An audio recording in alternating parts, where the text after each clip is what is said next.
having a wheat beer. All right. So here I am. Kind of excited about this. It's Josh's first beer. I've been working with Josh for a long time. As a home brewer, he'd always stop up and we'd talk beer. It's kind of neat to see him, like, what, 15 years, 12 years now that now you're actually brewing here. So this is his first beer. So I wanted him to talk a little bit about it and give you guys some insight of how it is from going from a home brewer to being a professional brewer. So Josh, tell us about the beer and what you're trying to do. First off, what we're trying to do is just a classic American wheat style beer. There's a lot of people out there doing wheats, but it's one of the styles that's kind of fallen off a little bit. Not because it's not good, but just because it's not as common. The haze craze kind of took over, and when given the opportunity to put a recipe together for Helton, I wanted to do something that was not common to the brewing market right now. There's a lot of good things out there, but I just feel like a classic American wheat ale is kind of missing in the piece right now, just for a good, into spring, summer session. So, kind of came across and put this recipe together.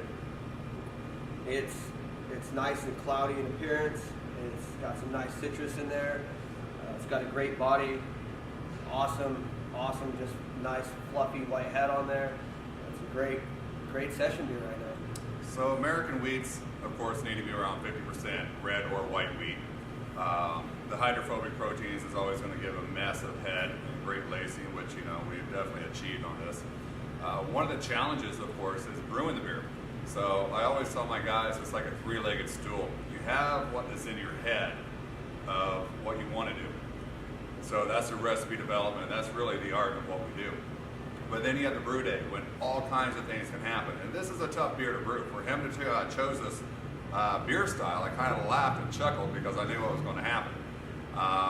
But it's a great learning opportunity. So the brew day offers its own amount of challenges that's going to affect the end product, of course. And then the other last leg of the stool is, of course, how does it taste? Did you hit your marks?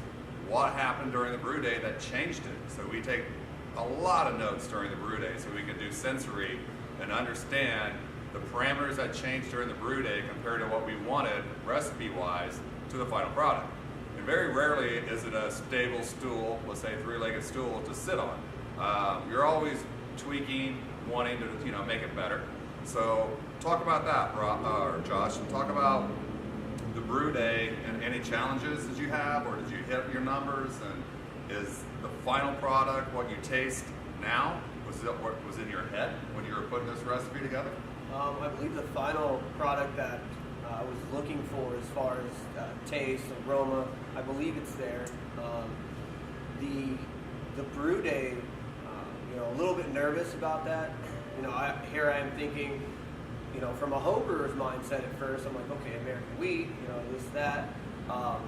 Absolutely not at all what was going to happen or could have happened on a brew day here. This system that we have from JV Northwest it's very, very efficient. However, Brian, who's brewed on it for 20 years, knows, hey, this is what you're going to do. This is what you're probably going to have happen when you're brewing a wheat beer. He gave me some pointers on brewing it. Thankfully, there was no stuck mash. Thankfully, everything came in, missed the gravity just a little bit based on the brew house efficiencies. But after talking with Brian and speaking with him on kind of where it ended up and how it is, just maybe a small adjustment on the mill to get the efficiency that we need for the next time we brew this.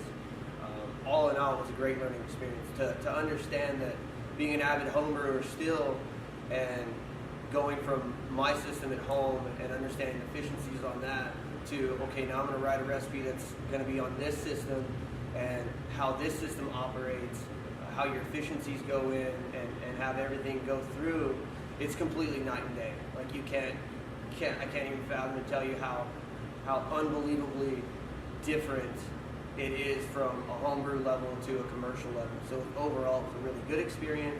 I got to, over the past almost a year now that I've been brewing here full time, everything's been just a learning experience. You know, understanding how to hit your IBUs, your final ending volume, your carbonation levels.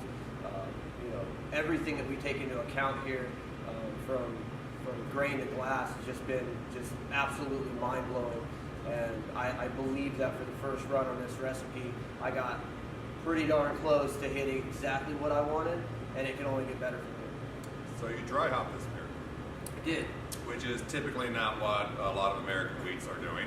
A couple of reasons why, you know, we looked at dry hopping this beer, because wheat has a little bit of a wheat bite, and the carbonation levels are extremely high. So the carbonic acid also gives a little bit of bite.